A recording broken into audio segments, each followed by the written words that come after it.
So I was thinking about as we were going to do the Shema today, would I do the whole Shema in Hebrew today? I'm sorry for those who are disappointed that we didn't do the whole thing in Hebrew. Next time, I promise I'm going to save time. But for this, we've got Devarim today. The Torah portion, Devarim. I've been looking forward to this for a long time. I've got about 3 hours worth of information. I'm going to try my best to condense for you and try to be done by 12 so we can move on to the rest of the service. There's a lot to talk about, though. If I go back, though, I think maybe the best context I can give you would be my childhood. The way I grew up, the top movies when I was growing up were Back to the Future, Goonies, E.T., Star Wars. Goonies, yeah? It was awesome. I love those movies. Like cartoons, Saturday morning cartoons. Anybody remember? And about 12. During the summer and the weekdays, I got to watch TV in the mornings, but there was nothing worth watching after The Price is Right. It was like Days of Our Lives or something came on after that. I tried one day to watch it, and I realized that it made my life awful that day. It was the worst thing I could imagine watching. So I just go outside and look for a friend. And that was that was how I grew up. No cell phones, no social media, no internet. I didn't get internet until I was in college. I didn't have a cell phone until I was 22. I was a lieutenant, and I always forgot to take it with me, so it was useless. Social media, I didn't even have a Facebook account until my first kid. I used it about a day. I pulled up that app, and I remember seeing a friend of mine from high school post, just had lunch with my lovely wife today, and I deleted the app right after that. I can't keep up with people at that detail. That's ridiculous. So I don't even have it today. Kids today grow up really different, though. I mean, the Marvel series, does anyone know how many movies there are? There's more movies to the Marvels than, like my favorite TV show growing up was Cheers. There's more movies than episodes of Cheers that I ever caught on Thursday nights. Disney. This year, Disney projects that 50% of their movies will be LGBTQ plus content, featuring a member of that community. Social media, movies, they are grooming our kids. It is devastating to grow up today. The world today, one generation. What a difference one generation can make. We were the tough kids thinking about fighting the Soviet Union, the evil empire. That was my kid. That was me growing up. Kids today, it's different, man. Fragile, self-absorbed, phone, sex, drug-addicted, Maoist, gender-confused communists. It's a tough time to grow up. The context for today, though, is about generation. From one generation to another. I don't mean to be so negative, but let me just start off with the power and impact one generation can have. For good or for bad. Let me compare it to our passage. Slaves in Egypt cried out to God. Moses demands their release. God hardens Pharaoh's heart. They can't get out. There's plagues, 10 plagues, ending with the death of the firstborn. They plunder their masters. They escape to the Red Sea, and by miracle, it opens up, and the nation walks through. That very same miracle crushes the greatest nation of all history to that point in time. The Egyptians annihilated in the Red Sea. They are then walked to a mountain that is engulfed in fire. The voice of God himself speaking to the people. They are so terrified, so impressed with God. They say, "You talk to him, Moses. Anything he says, we will do it. Just don't let him keep speaking to us because we will die." It was impressive. They tested God 10 times in the wilderness, even seeing all those miracles. They witnessed what we could never imagine. Yet, they were slaves. Mentally, in their hearts, they were slaves. They get to that promised land, walk through the promised land for 40 days. 12 people walk through that promised land. They just take one look at the giants and say, we are grasshoppers in their eyes. There is no way we can beat them. Why don't we go to the other land of milk and honey, Egypt, and try to go back? It's sad, really, really sad. That's what they did. So for every day that they were in the wilderness, they were condemned to walk. For every day that they spied out the promised land, they were condemned to walk a year in the wilderness. For 40 years, they walked through the wilderness. A generation of slaves. But a new generation arises in the wilderness. When no hope was visible in the wilderness, they became a generation of warriors, giant slayers, undeterred by anything. In today's book, what we will read today, we'll start reading today in Devarim, Deuteronomy. This is the last speech they'll hear Moses speak. And the leadership is turned over to Joshua from here, another giant slayer, not afraid of anything. And they are given a new covenant, not a covenant like the one made with their fathers, though God brought them out of the land of Egypt by the hand because they broke that covenant. This is a new covenant. Let's look at it. How important is Deuteronomy? I've got a few ways of looking at this, all right? So today's context. Let me start off with this. How important is Deuteronomy? I hear very. Let me start off with this proof point. Jesus wanders himself in the wilderness for 40 days. At the end of that time, he is tempted by Satan. First time he is tempted by Satan, he responds with Deuteronomy, chapter 8, verse 3. Man shall not live by bread alone. Satan then tries to attack him a second time. He challenges him with Psalms 91. Jesus' response, Deuteronomy 6:16. You shall not put the Lord your God to the test. Satan tries to bribe him with the kingdoms of the world. He would just bow down. Jesus' response, Deuteronomy 6:13. You shall worship the Lord your God and serve him only. The only responses Jesus gave to Satan were all in Deuteronomy, all three. Jesus quotes from Deuteronomy more than Exodus, Leviticus, Genesis, Numbers, all the rest of the Torah. Deuteronomy is more quoted. Deuteronomy is more quoted, other than Psalms, Deuteronomy is the most quoted book of the entire Old Testament by Jesus. Of the entire Old Testament, Deuteronomy is second again to Psalms in every single author of the New Testament. Deuteronomy is the most powerful book that you will read. Another way of looking at it. Up on the screen here, you see 3 timelines. I gave you 3 because I'm a nerd. I can't help it. I calculated all of this on my own spreadsheet myself, okay? I added up from the Septuagint, from the Masoretic text, Samaritan Pentateuch, and Josephus, all the different possible timelines that you could have. Really, the only differences you get in all of those is in Genesis. Did you know that Genesis chapters 1 through 11, they cover thousands of years? Those 11 chapters of Genesis, you cover from creation all the way to Abraham, depending on what you're reading. If it's the Masoretic text, it's 1,948 years. If it's if it's the Septuagint, reason why I separate Septuagint, I'm telling y'all, I like that the most, and I will defend it with any discussion. We can discuss it, right? But I find that one the most favorable. I like that one. 3,384 years from creation to Abraham.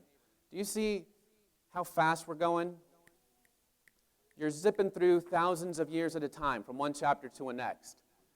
But then the rest of Genesis, for the 38 remaining chapters of Genesis, from 12 all the way to 50, you're only covering about 330 years.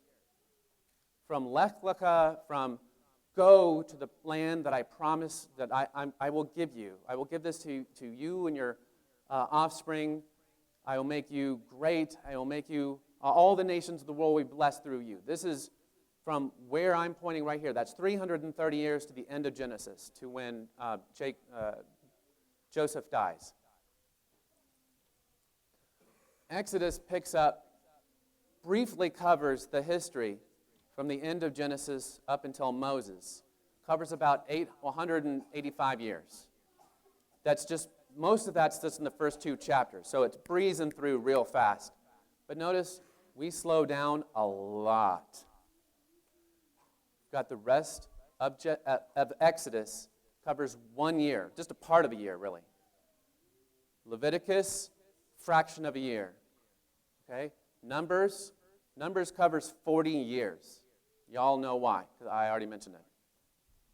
And so, do you see from gold, that's all of Genesis. Then I have a kind of a greenish color, that's Exodus. And then the sliver is the amount of time of history we're covering with the last 3 books. Okay? So, how much time is being covered in the book of Deuteronomy? It's about 1 day. Until you get to the very last chapter, you've got 30 days of mourning, which is covered in the last few verses. But this oration should be about 1 day. And if anybody wants a proof point, I'll talk proof points afterwards, but I got to keep going, otherwise I won't be able to make all my other points. Okay? Basically a single day. Everything has slowed down, until you get to Deuteronomy. What I am suggesting to you is this Torah is pointing to Deuteronomy in this way. Okay? Third way I will say that Deuteronomy is an important book is it is a complete contract. A complete covenant. From the beginning to the end of this book, I need no cross-references. I need nothing else other than the material that is in this book. That's what you see here. If you compare it to the covenant that was given to the people when they came and saw a mountain on fire, that was the beginning of a covenant in Exodus chapter 20. That is the beginning of a covenant, which is continually interrupted with historical narrative context. It is broken up between Exodus, Leviticus, and Numbers. The entire covenant is broken up. This one is not like that. It is a self-contained, no interruptions covenant. So then I want to talk about that structure of that covenant. So, suzerain vassal treaty is a concept I really learned about a year ago. And I want to give Joshua the credit for bringing this up. It's it's a well-known covenant type for this time of the Bible. Back during the Old Testament, a suzerain would be a great power. The vassal is the sub-power. Whoever the greater power wants to write a contract or a treaty with, these are the elements that you would have. So I pulled this out of an article written by Russ Meek, October 14th, 2020. You can find it on russmeek.com. The title is The Suzerain Vassal Treaty, parentheses, a covenant in the Old Testament. My only problem with the article as I read it is he treated the entire Torah as if it's only one covenant. But in Deuteronomy 29, verse 1, it says, "These are the words of the covenant that the Lord commanded Moses to make with the Israelites in the land of Moab, in addition to the covenant he made with them at Horeb." That would be the covenant he made with them in in Exodus. So I don't see them as mashed all together. They look distinct. The Bible calls them distinct, okay? And the covenant that he made with them in Exodus is not complete. It does not have all these elements, only Deuteronomy. What are the elements? They're listed here on the left-hand side. You'll see a preamble that identifies who is the suzerain. Who is that person?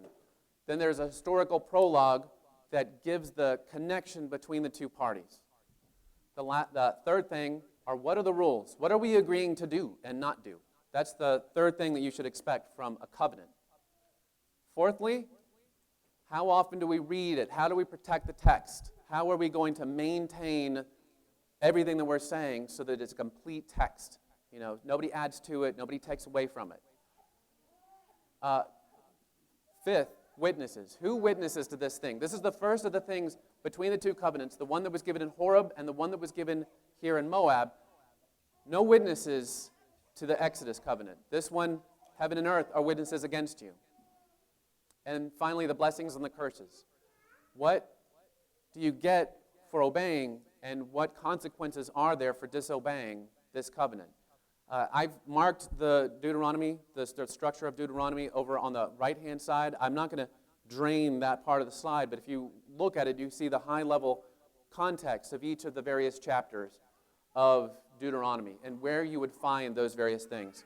If you want to write down specific verses, the suzerain is it's documented Deuteronomy 5:6a, the first part of the verse. The second part of the verse gives the relationship to the vassal. That is, God and Israel are the two parties that are making this covenant. All the stipulations, you find them in Deuteronomy 5:7 through 21. That's the 10 things, the 10 words, the 10 commandments. All of chapters 12 through 26, all of the rules broken down in all those chapters. Reading, how often do you read it? How do you protect this document? You'll find it two places, Deuteronomy 10:5 and 31:10 through 12. Witnesses identified 3 times. Heaven and earth, I call them as witnesses against you. Deuteronomy 4:26, 19 through 20, and again in 31:28. The blessings, they are touched on in the Exodus covenant. You'll find them in Numbers. But they are far better blessings in this covenant than in the Exodus covenant. You'll find them in Deuteronomy 27:11 through 28:68. And of course, all of the prophecy of the blessings that have yet to come are in 30. Deuteronomy chapter 30. Deuteronomy is Sarah. It's Isaac, the child, the promised child. It's not Hagar. It's not Ishmael. That's Horeb. Paul says Horeb is Hagar, the slave woman. Those who made the covenant with that slave mentality, they gave up. They broke the covenant. This one's different. This is like the free woman Sarah having Isaac. It has an uncanny familiarity, a connection between this covenant here in Deuteronomy and Jeremiah 31 through 34. Let me read. Behold, the days are coming, declares the Lord, when I will make a new covenant with the house of Israel and with the house of Judah, not like the covenant that I made with their fathers on the day when I took them by the hand out of the land of Egypt, my covenant that they broke, though I was a husband, declares the Lord. For this is the covenant I will make with the house of Israel after those days, declares the Lord. I will put my law within them. I will write it on their hearts. I will be their God, and they will be my people. And no longer shall each one teach his neighbor and his brother, saying, Know the Lord, for they shall all know me. From the least of them to the greatest, declares the Lord, I will forgive their iniquity, and I will remember their sin no more. Deuteronomy 30. Here's your connection. Deuteronomy 30. Moses says this to the nation, to the new generation as they're about to go in. When all these have come upon you, the blessings and the curse, which I have set before you, and you call them to mind among all the nations where the Lord your God has driven you, and return to the Lord your God, and you and your children obey his voice in all that I command you today, with all of your heart, with all of your soul, then the Lord your God will restore your fortunes, have mercy on you, and he will gather you again from all the peoples where the Lord your God has scattered you. If your outcasts are to the utmost parts of heaven, from there the Lord your God will gather you, and from there he will take you. And the Lord your God will bring you to the land that your fathers possessed, that you may possess it. And he will make you more prosperous and numerous than your fathers. And the Lord your God will circumcise the heart your heart and the heart of your offspring, so that you will love the Lord your God with all your heart, with all your soul, that you may live. And the Lord your God will put all these curses on your foes and enemies who persecuted you. And you shall again obey the voice of the Lord and keep all his commands that I command you today. The Lord your God will make you abundantly prosperous in all the work of your hands, in the fruit of your womb, and in the fruit of your cattle, and in the fruit of your ground. For the Lord your God again will take delight in prospering you, as he took delight in your fathers. When you obey the voice of the Lord your God to keep his commands and his statutes that are written in this book of the law, when you turn to the Lord your God with all your heart and all your soul.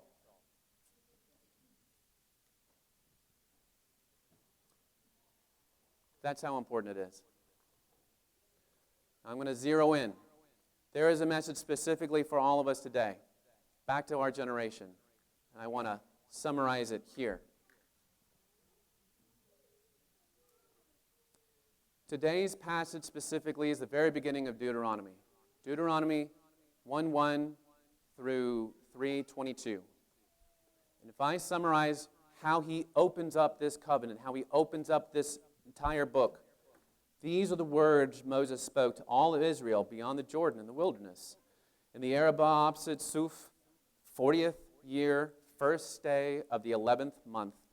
That's how today's passage starts. This entire Torah portion, of course, it's structured in a chiasm. But I don't think I need to break that down today. I looked at it really hard, and I don't think it adds any depth then. Let's just talk about the summary of this passage. I think it makes its main point over and over and over. So let's start. The summary. Israel disobeyed the Lord after it made a covenant with God in Exodus. They tested God 10 times. They spied out the land in 40 days, but they were terrified of the giants. There were grasshoppers in their eyes. It was the 10th test that Israel tested God with. The 10th time. 10 plagues was enough. 10 tests was enough. God gave up on them. Consequence, wandering in the desert for 40 years. Death to everyone 20 years of age and older in the wilderness, except for two people, Joshua and Caleb. So that's what they've experienced their lives. The oldest of this generation is now 40 years old, and they have lived through all this. Do you remember the Edomites? Esau, Edom?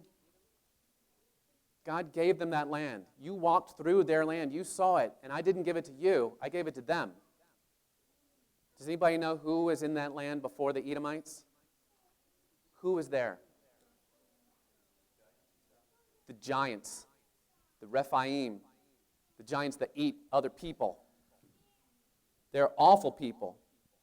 Sons of Anak were in that land. That didn't stop God from wiping them out. They annihilated the giants and they took the land. You saw it. Do you remember Lot? The Moabites? Do you remember walking through their land? I didn't give it to you, and I wouldn't let you take it from them, because I made a covenant with them. They get that land. Why? Who was in the land before? It was the giants. Moab wiped them out. They annihilated the giants. The Nephilim, the Rephaim, the terrible ones, the Emim, they were giants in that land. But not anymore. Moses offered peace to the king of Sihon and Og of Bashan. Who knows who they were? Giants. They were giants in the wilderness. Moses tried to make peace with them, but God hardened their hearts, because God said, no way. I'm not letting them get out. And they were annihilated. The people of Israel annihilated them. This new generation is giant slayers. They're not afraid of giants anymore. And when you go into this land, there's going to be giants.